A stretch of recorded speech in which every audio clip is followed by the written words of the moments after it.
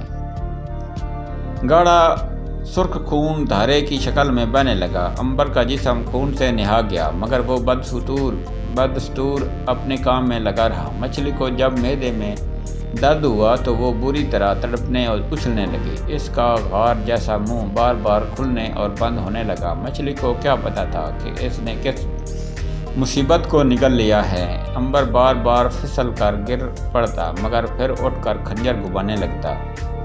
مچھلی کی جان عذاب میں آئی ہوئی تھی، وہ درد سے تڑپتی سمندر میں پوری رفتار سے تیرتی جا رہی تھی۔ تنگ آ کر مچھلی نے معدے کو سکیڑا اور سب کچھ منہ کے راستے اگل دیا۔ عنبر بھی معدے سے باہر نکل آیا۔ کھلے سمندر میں آتے ہی عنبر نے سکون کی سانس لی اور تیرتا ہوا اوپر آنے لگا۔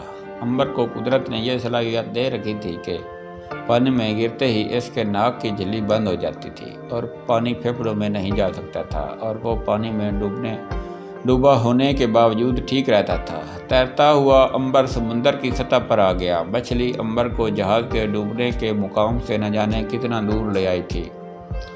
یہاں سمندر پرسکون تھا، ہلکی ہلکی ٹھنڈی ہوا چل رہی تھی۔ عنبر لہروں کے ساتھ بہتا چلا جا رہا تھا۔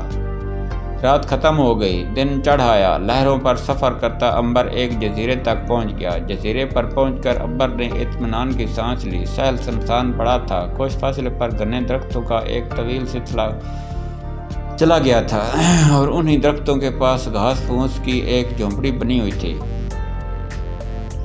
عنبر کو کچھ پتہ نہ تھا کہ یہ جزیرہ کون سا ہے، مگر وہ ویرانے میں جھونپڑی دیکھ کر بڑا حیران ہوا اور سوچنے لگا کہ اس ویرانے میں کون رہتا ہوگا۔ عنبر جھونپڑی کی طرف بڑھا۔ جھونپڑی کا دروازہ بند تھا۔ عنبر نے دروازہ کھٹکھٹانے کے لیے ہاتھ اٹھایا تھا کہ جھونپڑی کے اندر سے ایک آواز آئی، آ جا اسے، اے لافانی انسان، میں تیرا 2 برس سے انتظار کر رہا ہوں، اس ویرانے میں تیری راہ دیکھ رہا ہوں۔ میرے علم نے مجھے بتایا تھا کہ تو آئے گا اور تو آ گیا۔ میرا علم سچا ہے، اس نے مجھے کبھی دھوکہ نہیں دیا۔ جھونپڑی میں آ جا، آ جا۔ عنبر ٹھٹک گیا۔ اندر سے دوبارہ آواز آئی، اے دنیا کے سب سے انوکھے انسان، تو ہمارا نجات دہندہ بن کر آیا ہے، ہماری مشکلیں دور کرنے آیا ہے۔ میرے علم نے بتایا تھا کہ تو سمندر سے ابھرے گا۔ آج وہ دن آ گیا ہے جس کا مجھے 2 برس سے انتظار تھا۔ آ جا، جھونپڑی میں آ جا۔